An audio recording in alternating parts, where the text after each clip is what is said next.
E aí, pessoal, como é que vocês estão? Estamos gravando mais um podcast Pense Nisso. Aquele podcast tem a ideia de trazer para você conceito, trazer para você pensamentos, trazer para você histórias de superação, questões de utilidade pública. A gente tem trazido bastante também sobre esses assuntos. E como a gente sempre fala, né, se inscreva no nosso canal, compartilhe esses vídeos. Você vai estar ajudando nesse sentido de levar o conteúdo para as pessoas. A gente investe em trazer um conteúdo bem bacana para você e para que você possa ter conhecimento, né? Existe um versículo na Bíblia que diz: o meu povo perece porque não tem conhecimento. Então, a gente ajuda no conhecimento não só bíblico, no conhecimento do dia a dia, de vida, empreendedorismo, enfim, vários assuntos. E hoje a gente tem uma pessoa bem especial, como nós sempre temos pessoas especiais aqui, mas hoje nós temos uma pessoa que está vindo pela segunda vez. Quando ele veio aqui, foi o número 10, o nosso episódio número 10 foi um marco, número 10. Naquele dia a gente conversou sobre isso. E hoje nós estamos no episódio número 50. 5 fala de graça, e aí você já deve saber sobre quem eu estou falando, está aqui com a gente, né? Então hoje aqui conosco está o senhor Pio Francisco de Carvalho. Como é que você está, Pio? Tudo bem? Tudo bem, Silmar, graças a Deus, estamos bem. Chegando de viagens, né? Viagens. Vai aqui, vai para lá, aqui, corre ali e tal. Mas graças a Deus, tudo muito bem, tudo na paz, tudo alegria. Estamos Legal. aí. E aí hoje conseguimos encaixar na sua agenda, tá aqui com a gente fazer essa gravação. Então o episódio número 50, vamos falar sobre graça. O Pio, ele é o pastor presidente da Comunhão Cristã, se você não sabe, aqui em Curitiba, a igreja que eu também faço parte. E hoje a ideia é a gente trazer para vocês um pouco mais sobre esse assunto chamado graça, que é tão importante para nós, para que nós possamos ter uma vida que realmente vale a pena ser vivida aqui na Terra, né? Porque nós podemos viver a graça de Deus aqui na Terra de uma forma muito extraordinária, né, Pio? Exatamente. Entender a graça é tão fundamental, é tão essencial. Entender a graça é tão importante que, se você não entender a graça, você vai desenvolver uma autoconfiança, ou seja, confiar na sua habilidade, na sua capacidade, na sua qualificação, ou seja, você vai ter que produzir os seus resultados. E quando você entende o que é graça, e quando você começa a se relacionar com a graça, quando você começa a receber de fato a graça, você entra, vamos chamar assim, numa dimensão espiritual, onde você fica pensando: por que eu não descobri isso antes? Por que eu não aprendi isso antes? Certa feita, conversando com um amigo, um pastor, abrindo um pouco esse tema, e chegou um momento assim, ele parou assim, bateu na mesa, diz assim: por que você não falou disso para mim antes, né? Por que eu perdi os meus cabelos? Por que eu tive uma úlcera? Por que eu tive insônia e ansiedade durante o meu ministério, os tempos da minha vida e tal? Por que eu não aprendi isso antes? Por que você não veio antes falar disso para mim, né? Então, é esse o choque positivo. O sentimento que a pessoa tem depois que ela tem um contato com a graça. Depois que ela entende o que é graça, depois que ela experimenta a graça, depois que ela se relaciona com a graça. Por isso que eu sempre digo, a graça não é um tema, graça não é um assunto, graça não é uma mensagem, graça não é uma moda, né? Graça é muito mais do que isso. Prestou atenção no que vai ser essa conversa hoje? Então essa é só uma introdução, ele já fez todo o pano de fundo de como vai ser uma conversa muito boa. Antes da gente continuar, quero te deixar aqui um brinde, um presente da Sweet Party. Ela é da Adriana Strauss, é a nossa parceira, tem um chocolate aí com o símbolo, com a logo do Pense Nisso, e tem uma caixinha de chocolate também com os pontos turísticos de Curitiba. Então, para tomar um cafezinho assim, tá um chocolate ao leite bem bom. Você não sabe qual é um bom presente, procura ela, Adriana Strauss, Sweet Party, você vai ver que é um chocolate extraordinário para você presentear seus funcionários, clientes, pessoas, enfim, para você utilizar aí bem tranquilo. Muito obrigado. Eu sempre fico feliz quando eu ganho chocolate, porque a pessoa está me mandando uma mensagem, está dizendo o seguinte: ó, você está esbelto, você está magrinho, tá podendo. Você está fino, então você pode comer chocolate à vontade, que não tem nenhum peso de consciência. Não tem nenhum peso de consciência. Muito obrigado pela lembrança, obrigado pelo presente. Valeu, vamos deixar aqui do ladinho e vamos lá. Vamos lá. O que é a graça na Bíblia, afinal de contas? Você disse que não é uma pessoa. Aliás, você não disse que não é um tema, que não é uma mensagem. O que é graça, efetivamente? Que não é o evangelho não da é o graça. evangelho da graça. Enfim, que as pessoas confundem muito. O que é graça? O que é graça? Imagina o seguinte. Você precisa subir, de repente, uma parede, subir um morro. E você tenta uma vez, tenta 2 vezes, tenta 3 vezes, 4 vezes, não consegue, não consegue, não consegue, não consegue. E vamos supor que fosse um morro. E aí alguém joga lá uma corda para você e você pega aquela corda, ela tem aqueles nozinhos e tal, e você pega aquela corda e vai, sobe aquele morro com uma facilidade assim imensa, indescritível. Aí você chega lá em cima. Você precisava chegar lá em cima. Graça tem essa conotação. Preciso subir uma parede, não consigo escalar a parede, mas alguém coloca uma escada. Aí eu vou subindo degrau, degrau, e aí eu vou chegando lá em cima, assim, de uma forma mais segura, mais confortável e tal. Graça, a primeira coisa que precisamos entender, graça é uma pessoa. Graça é um indivíduo chamado Jesus Cristo. Jesus Cristo. Eu até ia te perguntar o que Jesus falou sobre graça, mas ele é a própria graça. Ele é a própria graça. Nós temos o texto de João, Evangelho de João, capítulo 1, versículo 17, diz assim: a lei foi dada por Moisés, a graça e a verdade veio por meio de Cristo. Na sua versão bíblica, obviamente, né, a língua portuguesa pede uma concordância. Graça mais verdade vieram através de Cristo. Só que no grego não está no plural vieram, veio. Graça e a verdade veio por meio de Cristo. E por que a graça e a verdade veio? Porque graça e verdade é a mesma pessoa. Jesus disse, eu sou o caminho, eu sou a verdade, eu sou a vida. Então, se ele é a verdade e a graça e a verdade veio por meio de Cristo, Cristo é a graça, Cristo é a verdade. Então, receber a graça, conhecer a graça, se relacionar com a graça, é se relacionar com a pessoa de Cristo Jesus. Simples assim. Ah, pastor, eu tenho dificuldade com a mensagem da graça. Então você tem dificuldade com a pessoa de Jesus. Não, eu amo Jesus. Não, se você ama Jesus, você ama a verdade, você ama a graça, você ama o amor, você ama a vida. Então, nós precisamos entender primariamente isso. Né? A graça é a própria pessoa do Senhor Jesus.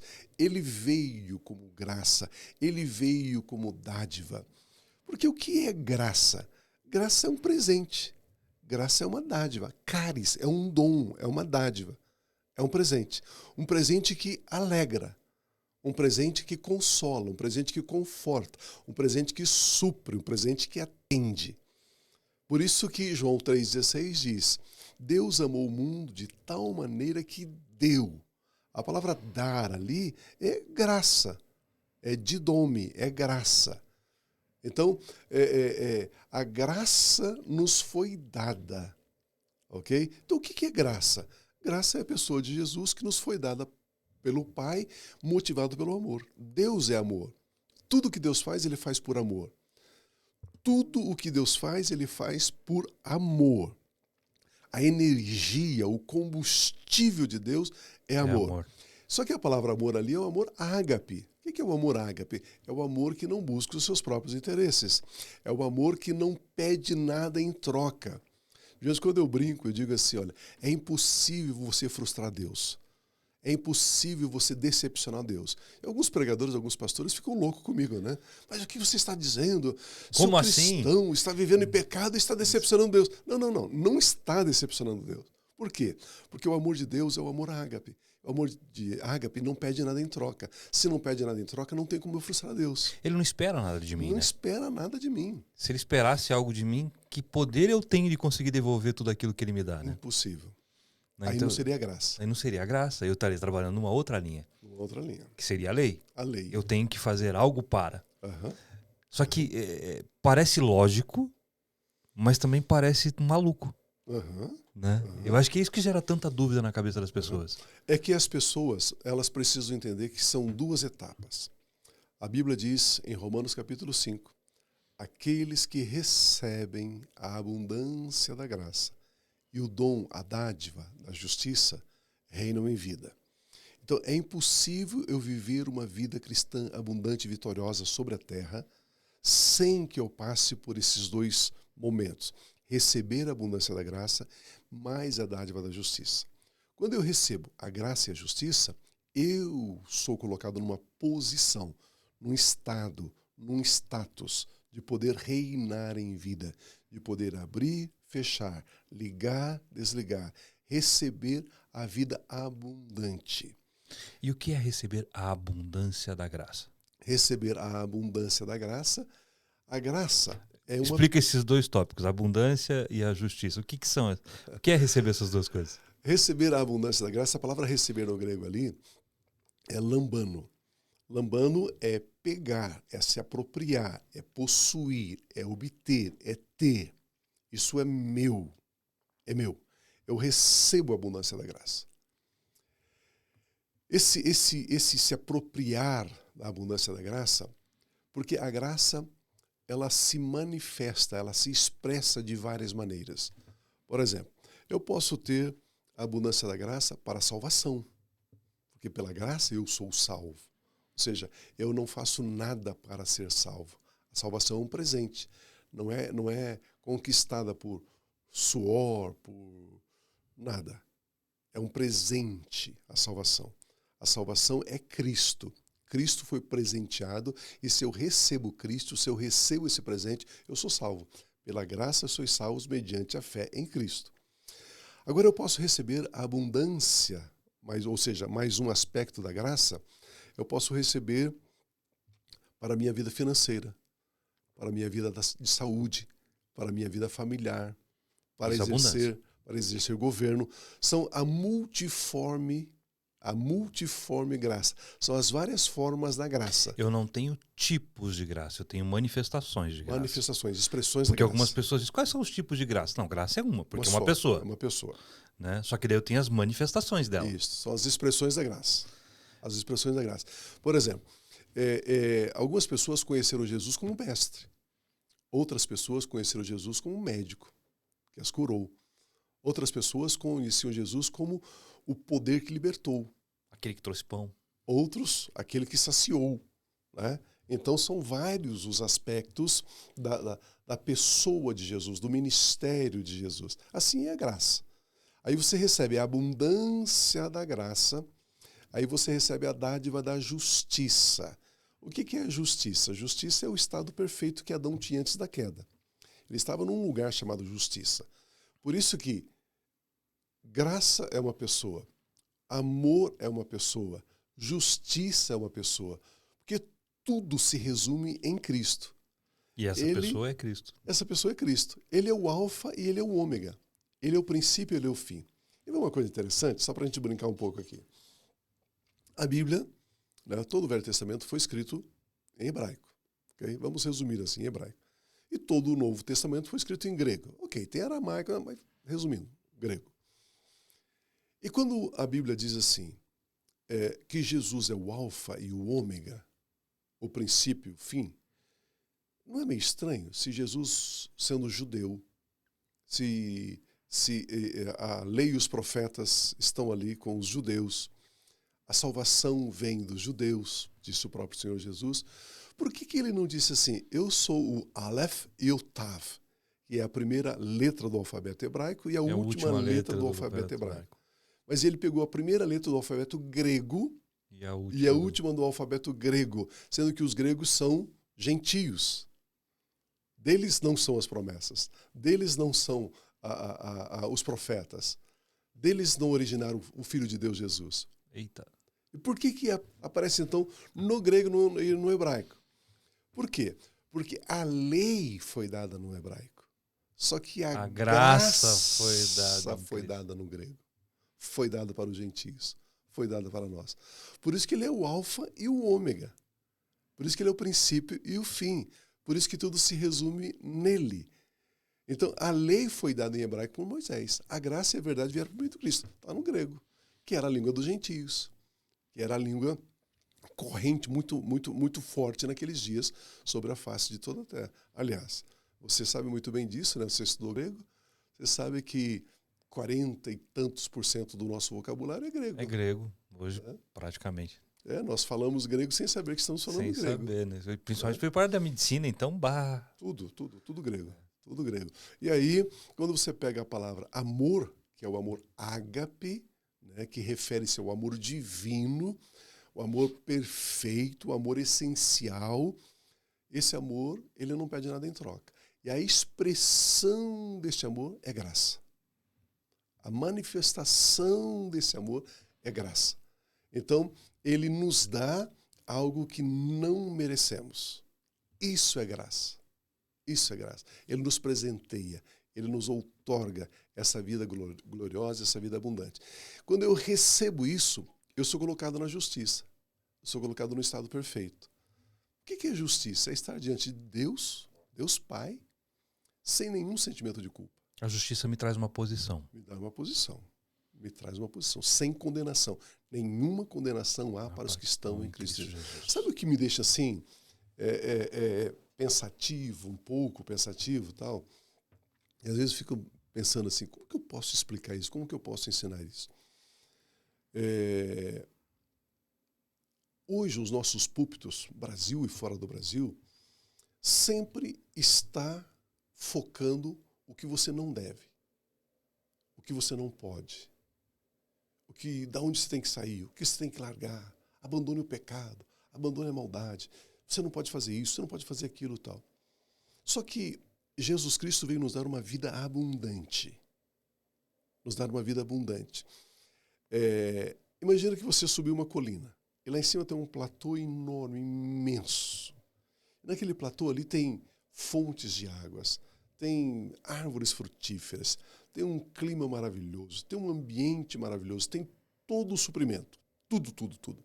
Aí você chega lá, olha aquela imensidão, aquela vastidão de possibilidades, de riquezas, de alegria, e de repente você senta e diz, olha, eu quero conversar com você sobre a dificuldade de ter subido esse morro. Olha, eu escorreguei 2 vezes, eu girei, eu quase quebrei o braço.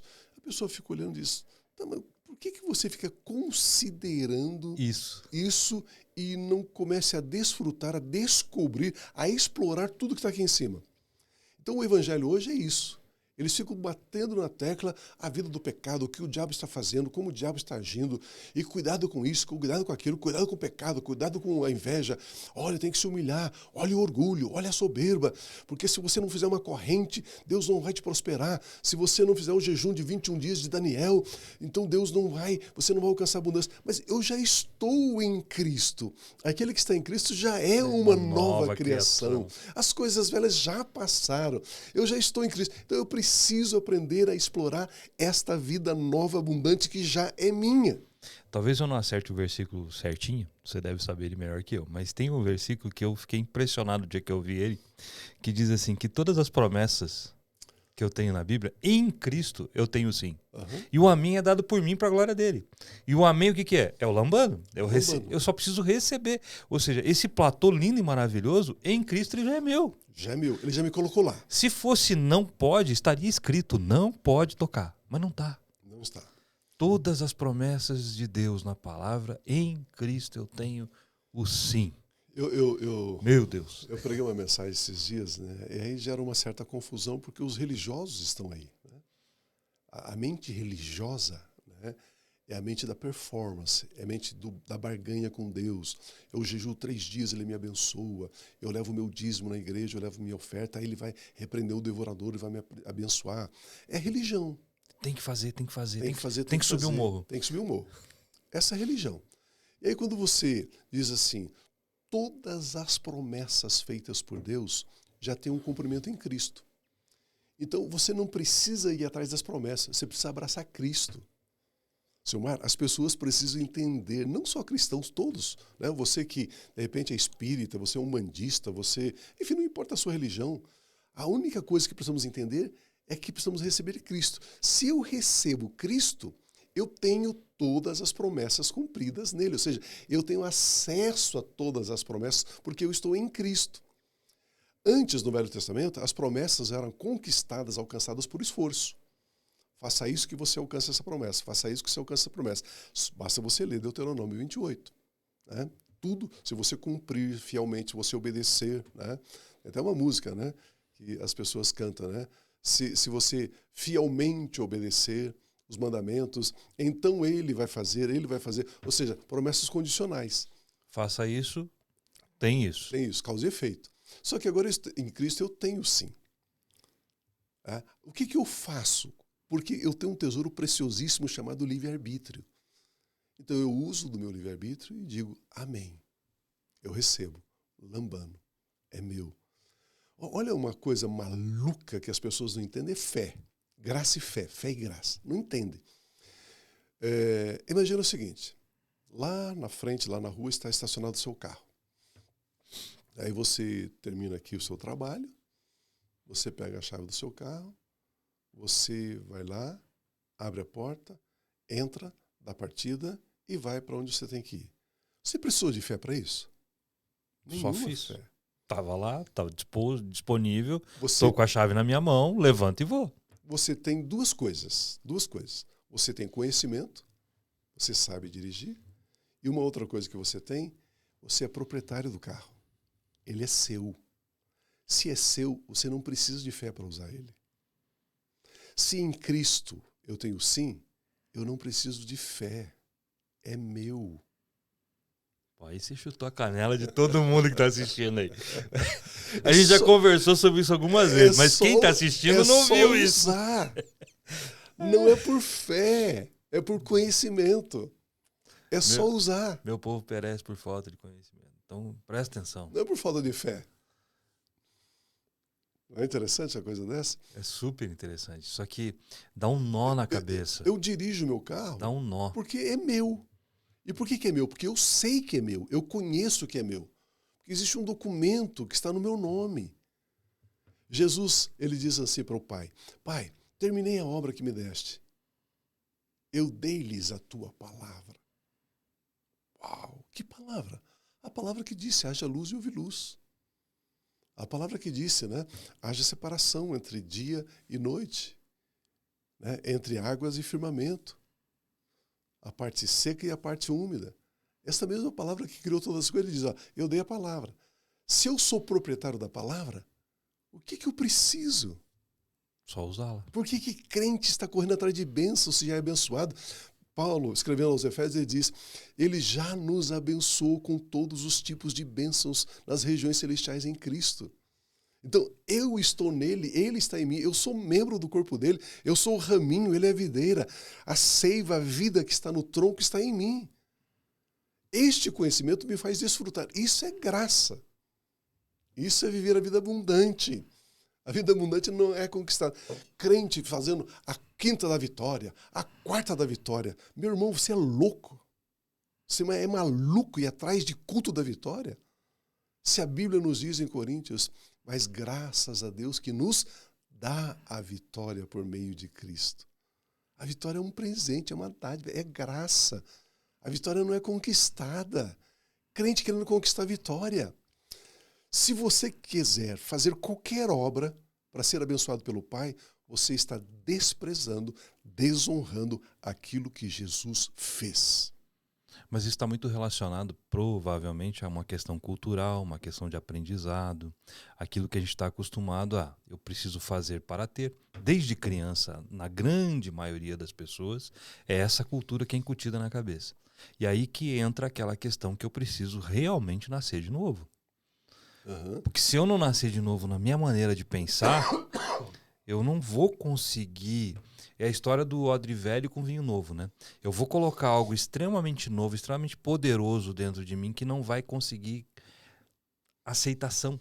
E aí eu começo a brigar, que é a minha alma. Deixa eu complicar um pouquinho. Vai complicar? Então vamos complicar. Vamos complicar um pouquinho aqui. Nós precisamos entender, nós precisamos, pela palavra de Deus, pela Bíblia Sagrada, pelo Espírito Santo que é o nosso mestre, nós precisamos entender que existe a nossa vida horizontal. A nossa vida horizontal é primeira dimensão, segunda dimensão, terceira dimensão. Nossa, nós vamos entrar no assunto bala agora. Então, a nossa vida que está dentro da terceira dimensão, ela é captada, ela é registrada pela nossa alma. Porque a nossa alma, ela se relaciona com os 5 sentidos. Tudo que se refere aos 5 sentidos é o que nutre, é o que alimenta a minha alma.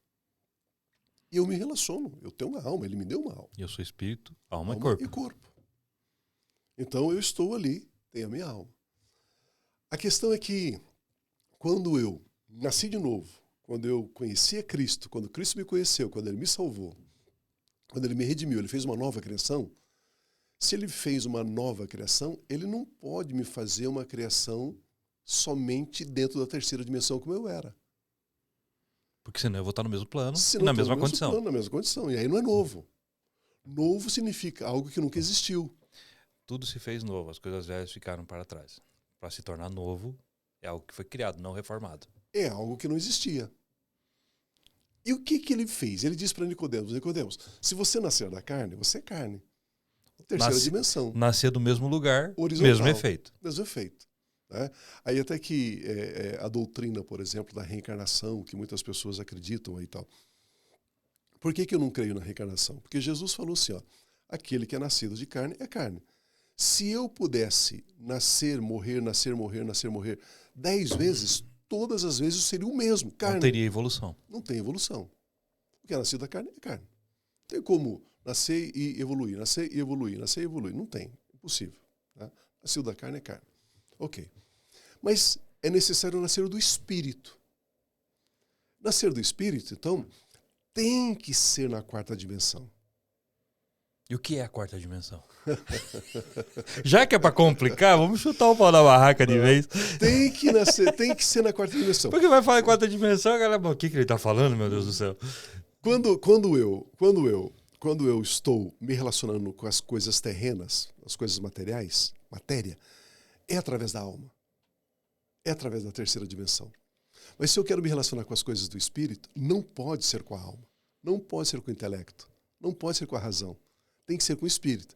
E se é com o espírito, é com revelação. E se é com revelação, é 4ª dimensão. Não tem como você se relacionar com as coisas do espírito, com a graça de Deus, com o amor de Deus, com a vida abundante de Deus na terceira dimensão. E aí que está a grande confusão dos cristãos. Ou seja, aqui na Terra eu levanto de manhã, eu tomo meu banho, eu tomo meu café, eu vou trabalhar, eu vou ler a Bíblia, eu vou estudar, vou atender, vou fazer isso, vou fazer aquilo. Eu estou na terceira dimensão. Só que não é a terceira dimensão que governa a minha vida. Que governa a minha vida é a 4ª dimensão, é no espírito. E aí não é através do que eu faço, é através do que Jesus fez. A minha autoridade está por estar ligado na fonte de poder que é Deus. Todo poder pertence a Deus. Eu não tenho poder. Quem tem poder é Deus. Mas se eu estou ligado na fonte que é Deus, que é a fonte de poder, aquilo que eu faço, ou seja, quando o poder dele flui na minha vida, isso é autoridade. Quando eu estou ligado na videira verdadeira, eu tenho autoridade. Eu tenho autoridade. E aí, essa autoridade começa a fluir da 4ª dimensão, sobre a terceira dimensão, sobre a segunda e sobre a primeira. Assim como a segunda dimensão governa sobre a primeira, a terceira governa sobre a segunda e a primeira, a 4ª dimensão governa sobre a terceira, segunda e primeira dimensão. E ao entrar na terceira dimensão, eu não estou mais num sistema binário. Eu estou no sistema quântico. Aí a realidade é outra. Aí a realidade é outra. Aí o sistema quântico, por exemplo, o sistema binário tem passado e tem presente. Ok? O sistema quântico não. Né? Então, se você olhar aqui da frente, né? Olha para o meu passado, olha para o meu futuro, eles são divergentes. O sistema quântico, o passado, ok? Ele dá continuidade ao presente, que dá continuidade ao futuro. É uma linha só. É como se eu olhasse de um outro plano, esse tudo funcionando aqui. Plano. E essa é a vida na graça. O crente precisa entender que ele não precisa conquistar nada. Ele precisa desfrutar do que Jesus fez. Quando Jesus estava na cruz, e ele deu aquele grito, né? Vamos chamar de grito, porque ele estava meio sem fôlego ali, ofegante, tudo difícil e tal, mas, enfim. Ele diz assim, tetelestai, está consumado. Ele não mentiu. A maioria dos crentes acha que ele mentiu. Não, ele não consumou. Não, ele não fez. Ah, tá bom. Então eu creio que ele consumou só para a salvação. Não. Não. Ele consumou consumado. Todas as coisas, todas as coisas. E já era dito que isso aconteceria lá em Isaías 53. Estava escrito. Ele só efetivou o que estava escrito em 53. Ali na cruz, ele me substituiu. Ele morreu a minha morte. As minhas doenças foram colocadas sobre ele. A minha escassez, a minha pobreza foi colocada sobre ele. Os meus pecados foram colocados sobre ele. O governo de Satanás sobre a minha vida foi colocado sobre ele. Então, ele levou. Então, se Deus tirou de sobre a minha vida toda essa tragédia introduzida no mundo pelo pecado de Adão, se Deus tirou toda essa tragédia e colocou sobre o filho dele Jesus, e o filho dele morreu, ao morrer, Jesus levou tudo isso para o mundo do esquecimento. Isso não existe mais. Agora eu tenho uma vida nova, viver uma vida nova, novidade de vida. Mas eu pego a minha cultura cartesiana, a minha cultura almática, a minha cultura religiosa. Aquilo que eu tenho contato, que eu pego. Que eu vejo, que eu sinto o cheiro, que eu toco, né? Visão, audição, olfato, tato, paladar. São meus 5 sentidos. Meus 5 sentidos. E eu quero colocar a Bíblia dentro disso. Isso aqui é uma loucura, uma doideira que... ok, Deus me abençoou com todas as sortes de bênção nas regiões celestiais em Cristo. O que eu quero fazer? Eu quero pegar as bênçãos que estão lá em cima e trazer para cá. Mas por que eu vou trazer para cá? Por que eu não desfruto delas lá? Por que eu não chego naquele platô? Por que eu não fico lá? Se lá, né, eu já tenho o sim, basta eu dizer o amém, basta eu desfrutar. Então, o que é graça? O que é graça? Graça é a mais profunda consciência de si mesmo, de que você precisa desistir de você, abandonar você e viver a vida de Cristo. Em resumo, aquele versículo, não sou eu, mas quem vivo. Mas Cristo vive em mim. Tem que ser isso. Mas para isso tem que matar de verdade. Tem que ser isso. Imagina o seguinte, vamos pegar aquele peso que os fortões levantam assim, né? Alter. Coloca lá, 150 quilos num lado, 150 no outro, 300 quilos. Aí eu coloco aqui e digo assim, Silmar, levanta esse peso. Quantos quilos tem? 300. Ele diz, não, eu não consigo, Pio. 300 quilos? Não. Mas eu vou tentar. Esse é o nosso problema. Jesus morreu, Jesus nos salvou, mas eu vou tentar. Eu vou tentar fazer uma boa obra para agradar Ele. Eu vou tentar conquistar. Eu vou tentar obter vitória. Eu vou tentar... Não, desiste. Desista de você. Quando eu desisto de mim, eu começo a desfrutar da abundância da graça. É uma escolha. É uma escolha. Uma decisão consciente. Graça é uma decisão. Desfrutar da graça é uma escolha. Quando eu reconhecer que tudo aquilo que eu tenho, tudo, materialmente, saúde, comunhão com Deus, vida eterna, o Espírito Santo habita na minha vida, meu nome está escrito no livro da vida, o anjo do Senhor acampa ao meu redor, tenho uma esposa, tenho filhos, tenho netos, tenho genro, tenho noras, tenho um ministério, tenho uma igreja, membros da igreja, um grupo de irmãos amados, pessoas queridas que caminhamos juntos.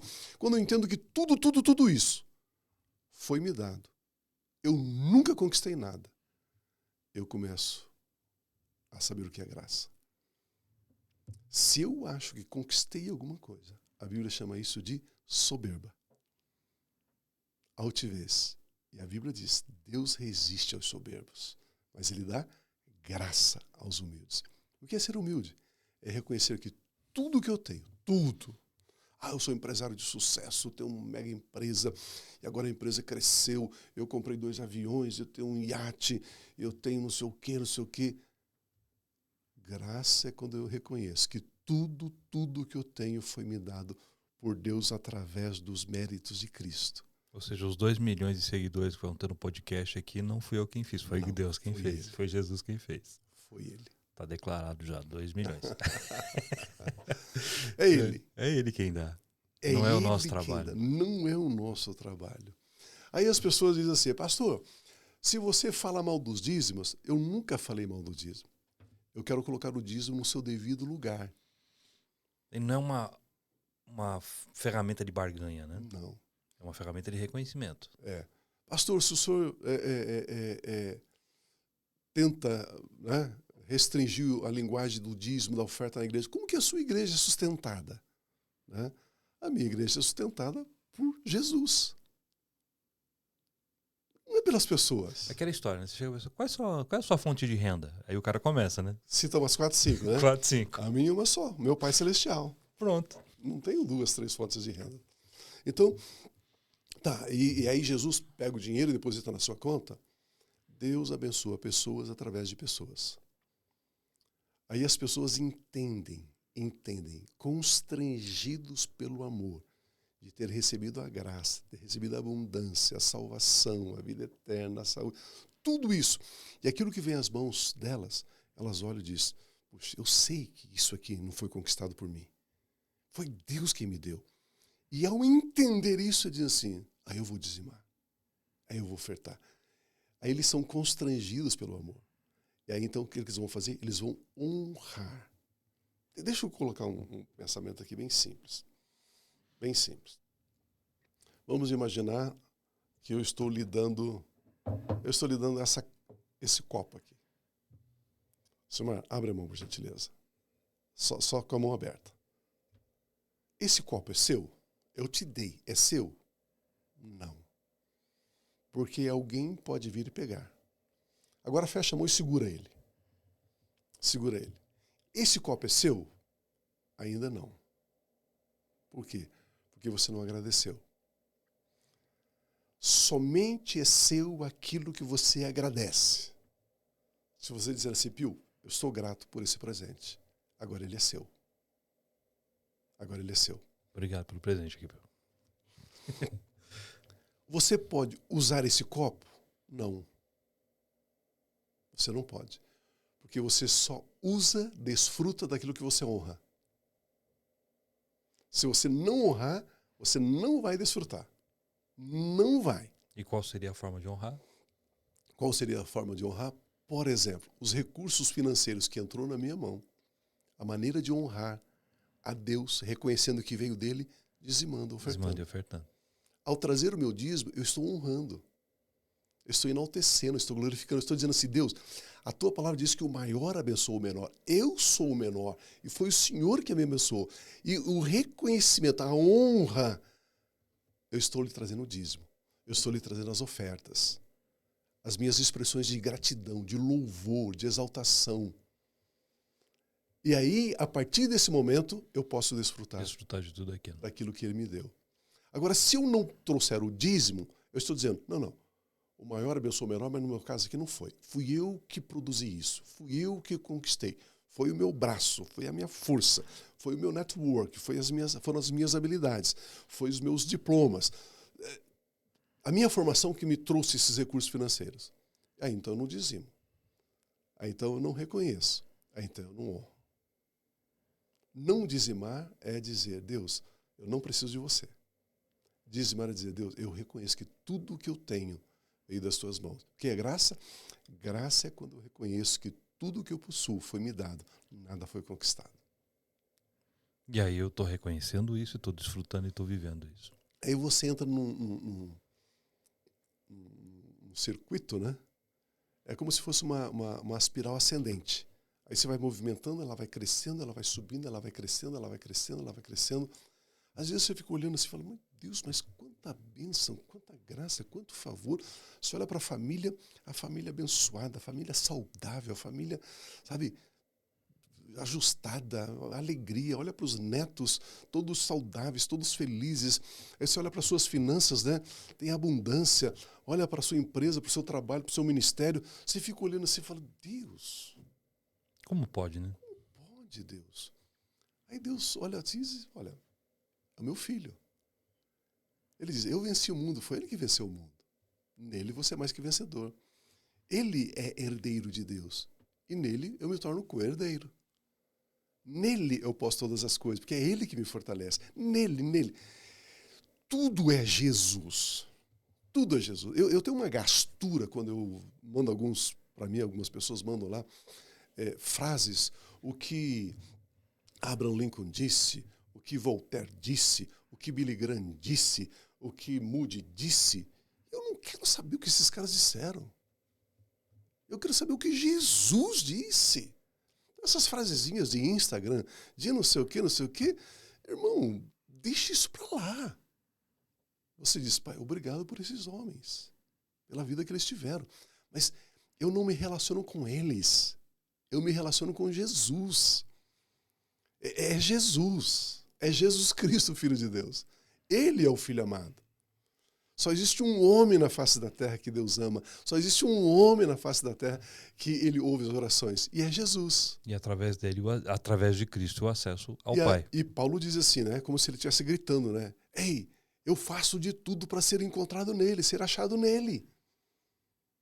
Se eu estou nele, ele me ama. Se eu estou nele, as minhas orações são atendidas. Se ele me ama, aí eu tenho todas as coisas. Eu posso todas as coisas nele, em Cristo. Porque é ele que me sustenta, é ele que me fortalece. O escritor aos Hebreus diz, né? Ele é o esplendor, ele é a expressão exata do ser divino. Todas as coisas foram criadas pela palavra dele. E todas as coisas são sustentadas por sua palavra. Imagina, ele sustenta. Nós estamos aqui, nosso batimento cardíaco, 60, 70 batimentos por minuto. É ele que nos sustenta. Ele. Não, é que eu comi, eu tenho uma alimentação balanceada, eu tenho vitamina, suplemento, isso. Não.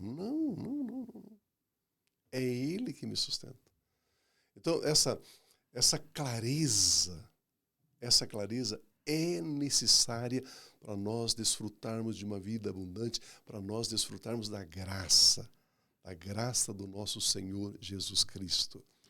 Legal. Você falou sobre a questão da fé, né? Eu não preciso de fé para chegar até meu carro. Mas a Bíblia diz que pela graça eu sou salvo mediante a fé. E aí? Fé não tem nada a ver com futuro. A nossa fé só tem a ver com o passado. Eu não vou complicar aqui, né? Senão são mais 5 horas de conversa. São mais 5 horas de conversa. Mas o que é fé? É fé você estar no carro olhando o retrovisor. Porque a nossa fé se baseia na obra de Cristo. Então existe uma diferença entre fé e crer. Né? Crer é um verbo. E todo verbo pede uma ação. Fé é um substantivo. Então, fé, ela diz o que é. Crer é quando você, ao saber o que é, você age em cima do que é. Então, aí você crê. Então, eu creio porque eu agi. Eu creio porque eu também faço. Por exemplo, veio a mensagem do Evangelho. Jesus morreu na cruz, ele expiou a nossa culpa, expiou o nosso pecado.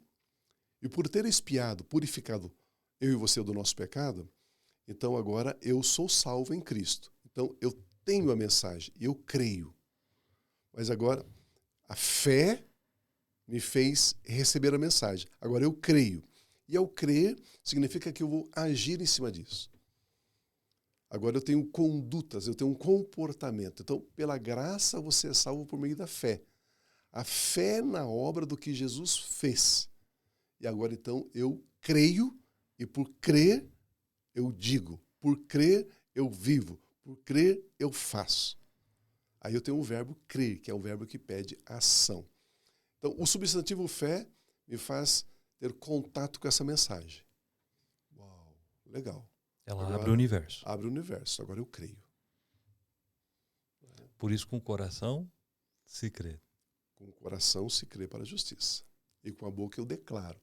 Ao declarar é a ação do crer. São as obras. Qual é a obra da fé? A fé sem obra é morta. Então você tem que trazer o seu carro e colocar aqui no altar como gesto de fé. Se você não fizer isso, a sua fé é morta. Isso é uma enganação, isso é um roubo. Não tem nada a ver, né? Isso é um roubo, isso aí tem que prender esses caras. São doidos. Doidos. Qual que é a obra da fé? Crie, por isso falei.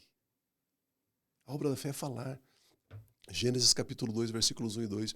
E terminou Deus toda a obra que fizera. Como que Deus fez todas as coisas? Falando. E disse Deus, e disse Deus, e disse Deus. A obra para Deus é dizer.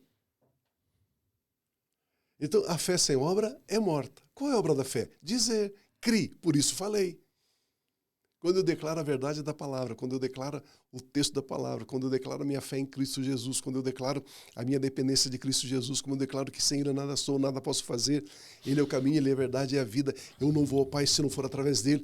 Quando eu declaro isso, isso é a obra da fé. Isso é fazer a obra.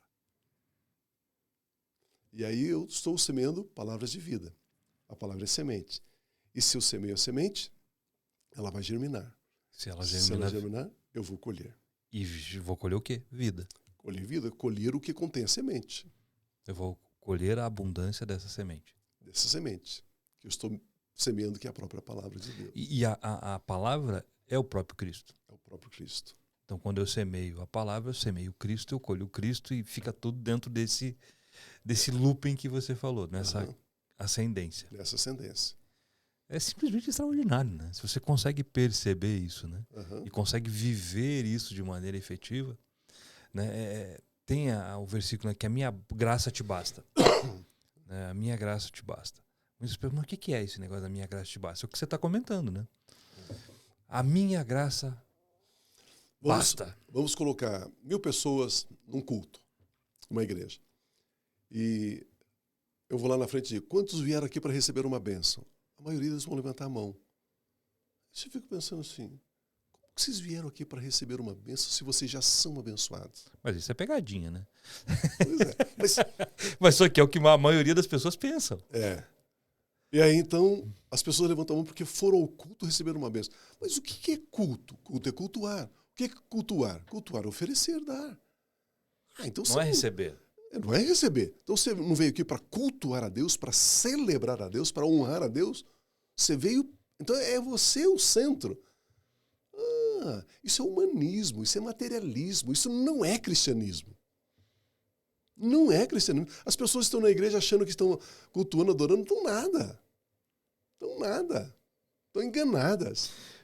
Todo dia se enganando. Se enganando. Então, eu vou ao culto, alegrei-me quando me disseram, vamos à casa do Senhor. Eu vou exaltar o meu Pai, eu vou glorificar no meu Pai. Ah, pastor, mas eu posso assistir pela internet. Tá bom.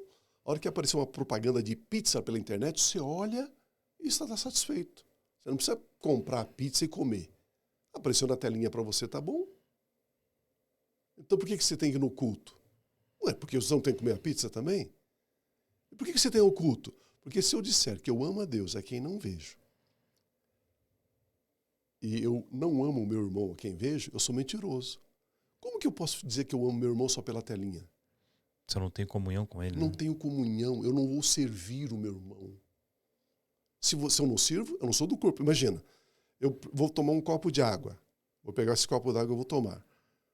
Ou seja, a minha mão, que faz parte do meu corpo, pegou o copo de água e trouxe até a minha boca. Ou seja, a minha mão me serviu.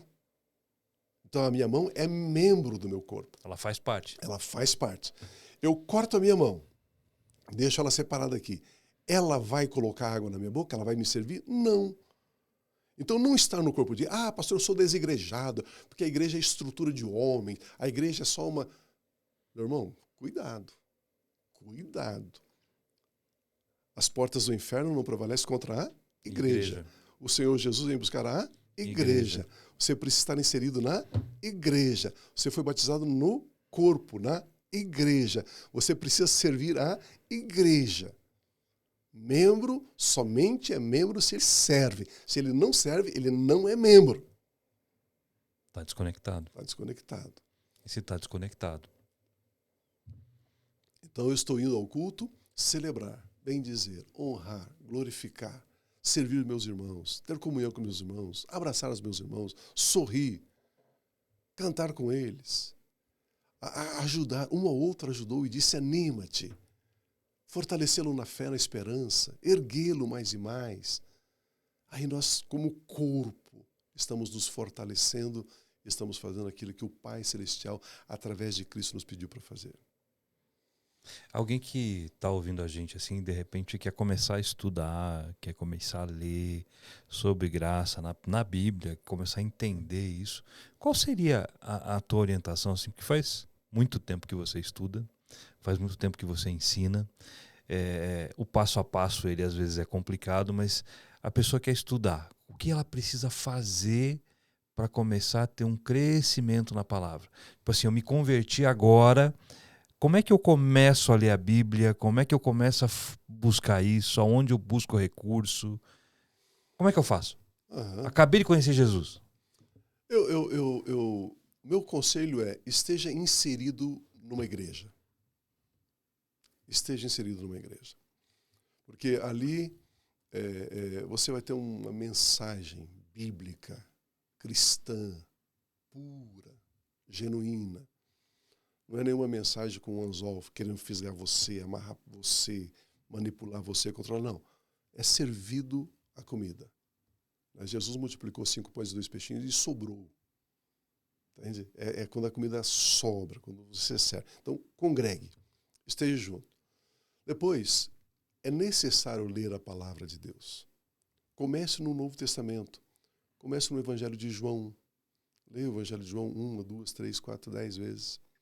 Depois vai para as epístolas de João, especialmente a primeira epístola de João. Leia a primeira João.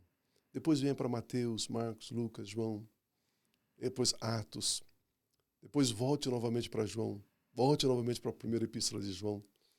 Aí depois vamos ler um pouquinho das cartas paulinas. Vamos focar no Novo Testamento.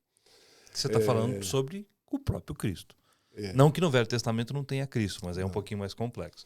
Por quê? No Velho Testamento, Cristo ele está escondido. Ele está oculto.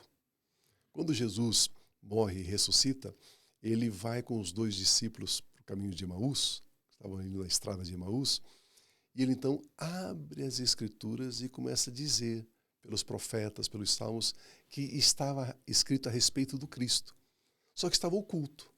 Aí Jesus vai abrindo os olhos espirituais, os olhos do entendimento, os olhos do coração, para que eles possam, aquilo que está escrito lá referia-se a isso.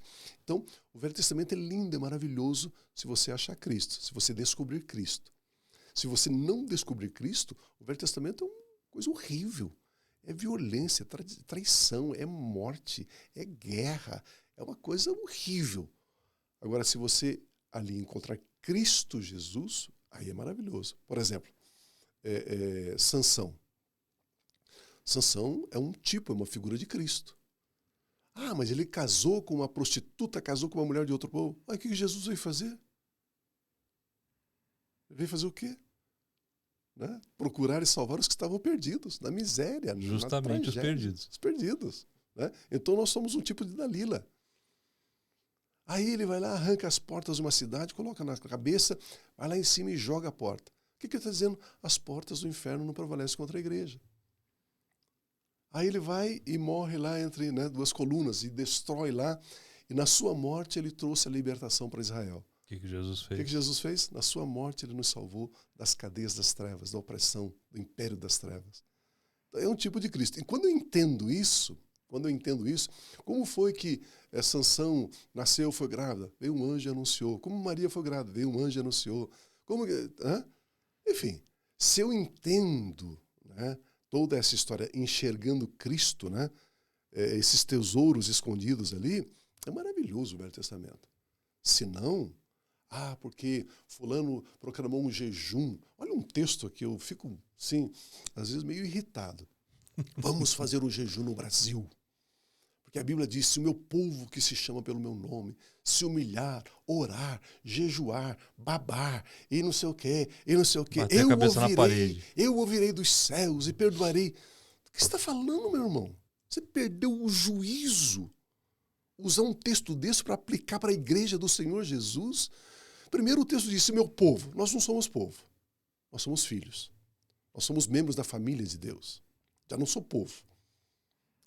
E aí eu vou ter que jejuar, orar para Deus me ouvir? Não. Jesus só me ouve por causa de Cristo. A única maneira de Deus Pai me ouvir é através de Cristo. E tudo que você pedir ao Pai em meu nome, não através do seu jejum, em meu nome, Ele vou-lo concederá.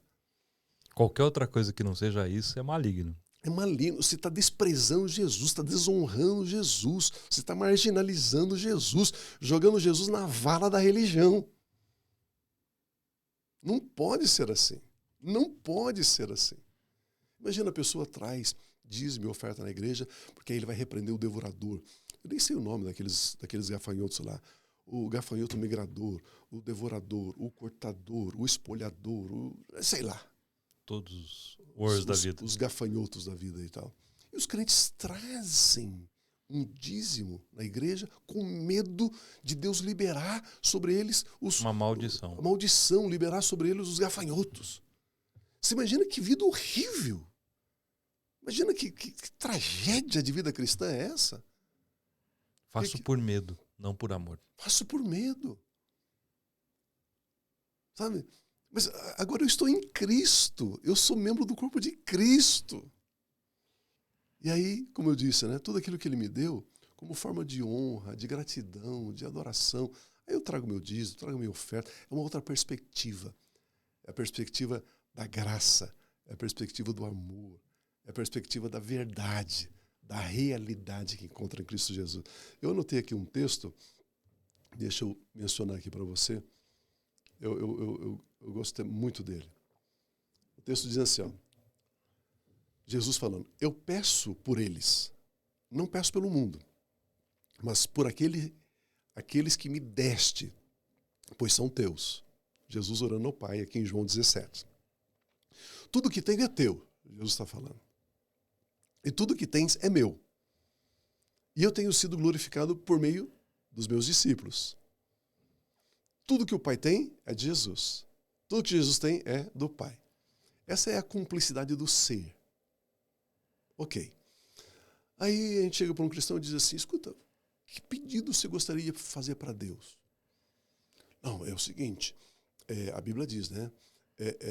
Agrada-te do Senhor, Ele satisfará os desejos do seu coração. Uhum. E qual é o desejo do seu coração? Não, eu preciso de um carro, eu preciso de um emprego, eu preciso de um noivo, de uma noiva, eu preciso disso, eu preciso de um curso. Espera lá. Você tem Jesus? Tenho. Se você tem Jesus, o que é que você poderia desejar que fosse maior ou melhor que Jesus? Não, nada. Então, se eu tenho Jesus... eu tenho tudo. Eu tenho tudo. E se tudo que Jesus é e tem é do Pai, e tudo que o Pai tem e é Jesus, e se você tem Jesus, que falta que você tem? O que você precisa? Você só precisa de uma coisa, conhecer essa verdade e desfrutar dessa verdade. E experienciar essa verdade. Simples assim. O texto, quando Jesus fala aqui sobre o verbo dar aqui, é a palavra grega didome. Didome significa dar a alguém de livre e espontânea vontade para a vantagem dela. Não para a minha, não para a minha. dela. Deus amou o mundo de tal maneira que deu o Filho dele para você. De livre e espontânea vontade para o seu benefício, para a sua vantagem. O texto diz assim, ó, didome é dar-se a alguém como se pertencesse a ele. Pronto, agora Jesus pertence a você. E tudo que o Pai tem é dele. Não é impressionante a necessidade de saber, de estar consciente quem somos, o que temos, o que podemos? E parar de ficar pedindo coisas, como se fôssemos mendigos. Entrar na igreja com o chapéu na mão para Deus dar uma bênção. Não, eu vou agradecer a Deus por aquilo que Ele já me deu em Cristo. Porque nele eu tenho todas as promessas, eu tenho sim. Agora eu digo amém, graças a Deus, glória a Deus, eu te exalto, eu te louvo. E tudo aquilo que eu recebo é para a glória dele. Para a glória. Paulo escrevendo aos Coríntios, me permita ler um versículo aqui. Portanto, ninguém se glorie nos homens. Quando a gente fala assim, ninguém se gloria nos homens, a gente pensa em se gloriar no outro. Não, não. Se eu me glorio em mim mesmo, eu estou me gloriando no homem. Verdade. Eu tenho um ministério de êxito, de sucesso, tenho uma igreja aí com mais de 8 mil membros, temos mais de 30 e tantas igrejas espalhadas no Brasil e fora do Brasil. Olha que ministério exitoso. Eu estou gloriando no homem. Ele diz, cuidado, não faça isso. Não se glorie nos homens. Não se glorie no homem. Pois todas as coisas são de vocês. Seja Paulo, seja Apolo, seja Pedro, Seja o mundo, seja a vida, seja a morte, seja o presente, seja o futuro, tudo é de vocês. E vocês são de Cristo. E Cristo é de Deus. O que eu preciso? Você que está fazendo corrente de 7 quartas-feiras para ser abençoado, está comprando sal grosso, rosa ungida, saia daí. Venha para Jesus. Venha para Jesus. O texto diz, tudo é vosso. Vocês são de Cristo, Cristo é de Deus. Que falta nós temos? A gente entra muito na linha do filho mais velho, da parábola do filho pródigo, né? Uhum. Tô lá trabalhando, esperando que o pai me abençoe. Aí quando ele vai conversar com o filho, ele, pai, fiz tudo isso pra você e você não me deu nada. Mas tá doido, menino? Tá louco, Pia? Como que eu vou te dar aquilo que já é teu? Você tem acesso a tudo aqui, você tá me dizendo que eu não te dei nada, Pia? Como assim? E é essa cabeça que a gente tem, né? Cabeça da religião. Cabeça do Velho Testamento. De Êxodo a Malaquias. Existe ali uma religião chamada judaísmo. Eu não sou dessa religião. Eu não sou judeu. Eu não sou do judaísmo. E o Deus dos judeus é o mesmo Deus do cristão. Existe uma diferença abismal, gigantesca. Que no Velho Testamento, Deus é Deus. No Novo Testamento, Ele é o nosso Pai. Ele é o meu Pai. Por intermédio de Cristo. Por intermédio de Cristo. E se Ele é meu Pai, e é meu Pai, eu sou herdeiro dele. A Bíblia diz que nós somos herdeiros de Deus, herdeiros com Cristo. E a Bíblia diz que nós somos herdeiros de Abraão. Esses dias, pensando assim, se eu sou herdeiro de Deus, por que eu quero ser herdeiro de Abraão? Por quê? Né? Se a Bíblia diz que eu sou também. Pois é. Se eu sou herdeiro de Deus, eu vou querer a herança de Abraão? Fica Abraão com a sua herança, eu quero receber a herança de Deus. Se Deus tem tudo. Aí eu entendi. Ser herdeiro de Deus é ser herdeiro das riquezas espirituais. Ser herdeiro de Abraão é ser herdeiro das riquezas materiais. Porque em Romanos capítulo 3 diz que Abraão é herdeiro do mundo. Aí Deus me incluiu ali em Gálatas capítulo 3, dizendo que nós somos herdeiros de Abraão, pela fé em Cristo. Vamos fazer o seguinte, a gente vai parar para almoçar agora, a gente volta depois para umas 4 horas. Fala mais sobre isso. Eu somente acesso às bênçãos materiais terrenas por saber que eu sou herdeiro de Abraão. Eu só acesso às bênçãos espirituais por saber que sou herdeiro de Deus, mediante Cristo Jesus. E quem me coloca como herdeiro de Abraão e como herdeiro de Deus? Jesus. Jesus. Só Jesus. Só Jesus. Tudo nele, nele, nele, nele, nele. Algumas pessoas dizem assim, pastor, e os crentes que estão na lei? Eu falo assim, não estou entendendo a sua pergunta. E o que fazer daqueles crentes que guardam o sábado, que estão na lei? Não estou entendendo. Não existe crente que guarda o sábado. Não existe crente que está na lei. Ou você está em Cristo, ou você está na lei. Ou você serve Moisés, ou você serve Jesus. Não existe essa possibilidade de linkar, de consorciar lei e graça. Impossível, impossível. Gálatas capítulo 5, 4 diz assim, vocês que procuram ser justificados, tornarem-se justos pela prática da lei, separaram-se de Cristo, caíram da graça. Se eu quero chegar diante do Pai com as minhas obras para que Ele recompense, me abençoe pelas minhas obras, eu separei de Cristo. Porque Jesus disse, ninguém vem ao Pai a não ser por mim. Se eu quero ir ao Pai pelas minhas obras, eu não vou por Jesus. Se eu não for por Jesus, eu não estou em Cristo. O texto diz que da graça caiu. Se eu cair da graça, eu não estou na graça, eu estou na lei. Então não existe como o crente estar na lei e na graça. Ou ele está na lei, ou ele está na graça. Pastor, então se eu estou fazendo aqui uma corrente de 7 quartas-feiras, de 7 sextas-feiras, de batida na porta da graça, não sei o quê, não sei o quê, então eu não estou em Cristo. Não está em Cristo. você está usando todos os outros métodos de religiões. Você está em qualquer lugar menos em Cristo. Menos em Cristo. É muito sério. É muito grave isso. As pessoas acham que, não, eu sou salvo, estou em Cristo e tal, mas também agora eu... Não. Ou é um ou é outro.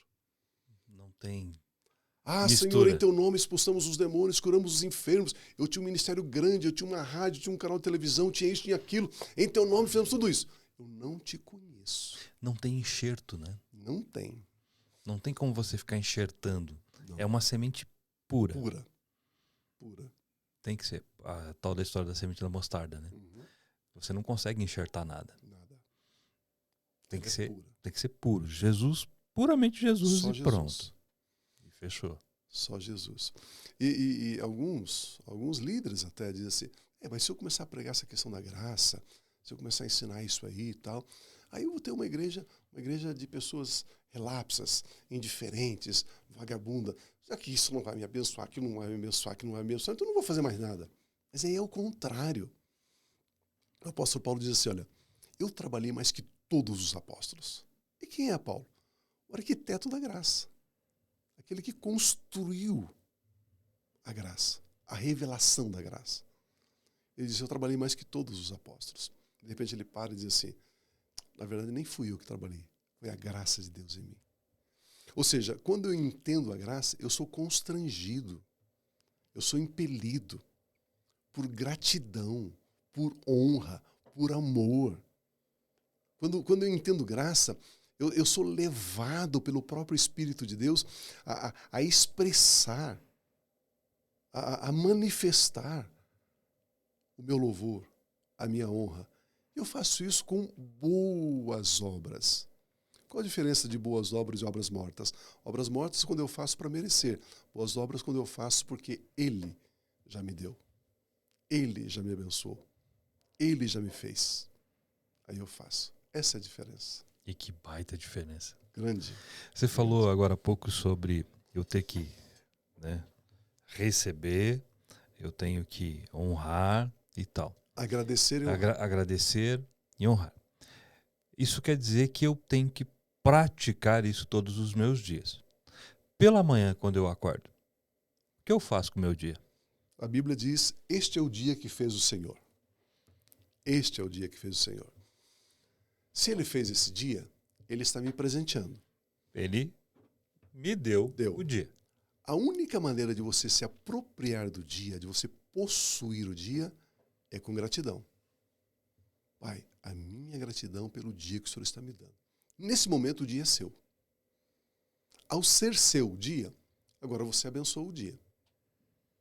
Você vai abençoar. Eu abençoo esse dia com vida, com saúde. E esse abençoar é uma forma de honra? Ainda não. Não ainda? Ainda não. Abençoar é aquilo que é seu e você libera palavras de vida e não de morte. Palavras de abundância e não de escassez. Palavras de bênçãos e não de maldição. Você abençoa o seu dia. E aí você vai viver o propósito de Deus na sua vida. Qual é o propósito de Deus na minha vida e na sua vida? É um só. Todo crente na face da terra. Pode ser da África, pode ser na Ásia, no Brasil, qualquer lugar.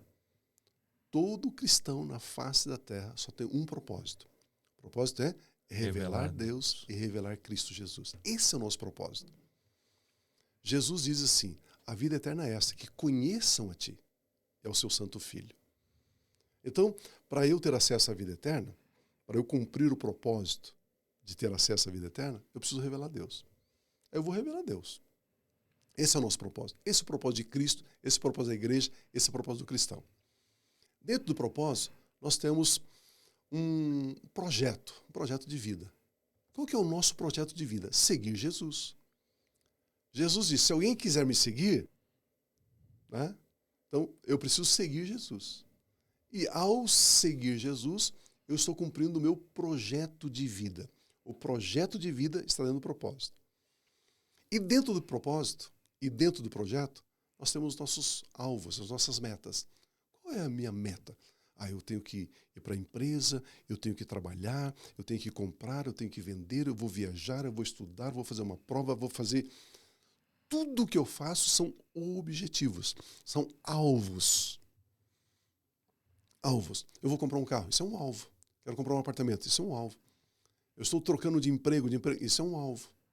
Eu vou casar no final do ano, isso é um alvo. Olha, minha esposa, nós estamos orando aqui, nós vamos ter um filho, isso é um alvo.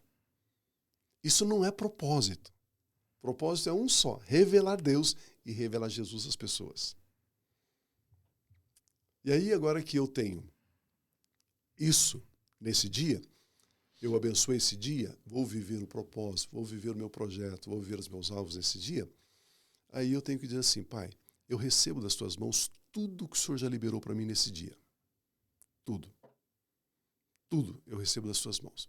Eu recebo recursos financeiros, eu recebo recursos espirituais, recursos emocionais, intelectuais, de relacionamentos. Eu recebo. Por isso, nessa hora eu ordeno, Satanás, solte tudo aquilo que é meu.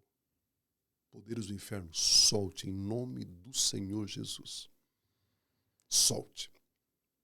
E aí, Pai, tua palavra diz que os teus anjos são espíritos ministradores que ministram a nosso favor.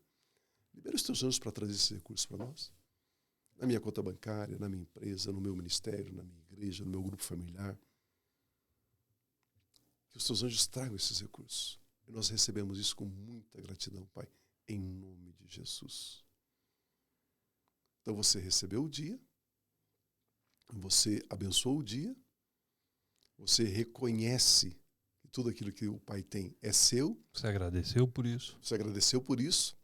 E aí a maneira de você honrar é cumprindo esse propósito. Quando você evangeliza alguém, quando você anuncia o amor de Deus a alguém, quando você testemunha para alguém, você está honrando.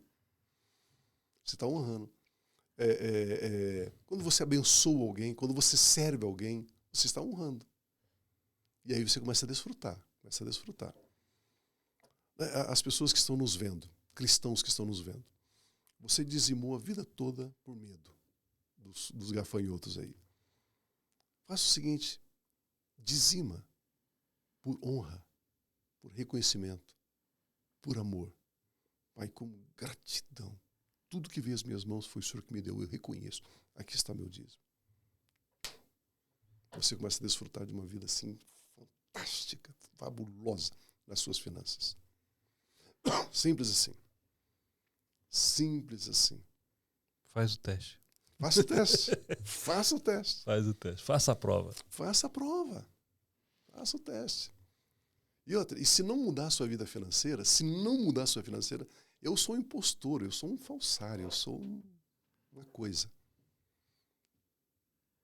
Amados, funciona assim de uma forma assim tão absurda que você vai ficar chocado.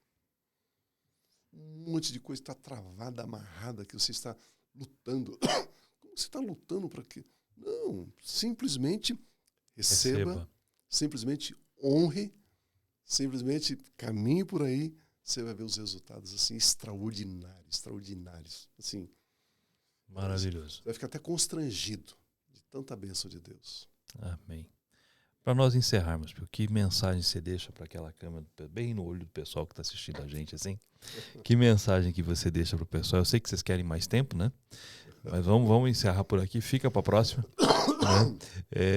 Que mensagem se deixa para quem está nos assistindo? Eu diria para esses amados aí,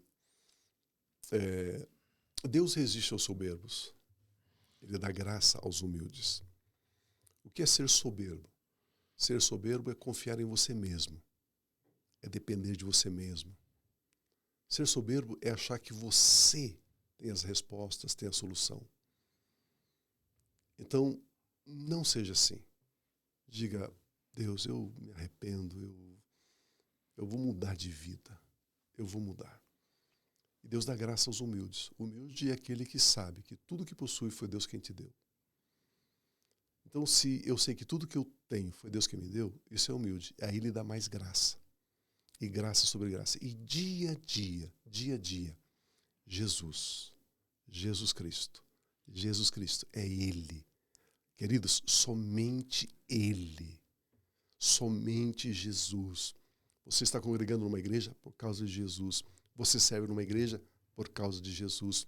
Você vive o seu dia a dia por causa de Jesus. Tudo que vier às suas mãos para você fazer, Faça de todo o coração para Jesus, e não para as pessoas, e não para você mesmo. Faça para Ele, dando graças a Deus Pai. E a paz de Deus, que excede todo o entendimento, guarda o seu coração, guarda a sua mente em Cristo Jesus. Ele é o nosso Senhor, Ele é o nosso Salvador. Amém. Muito bem.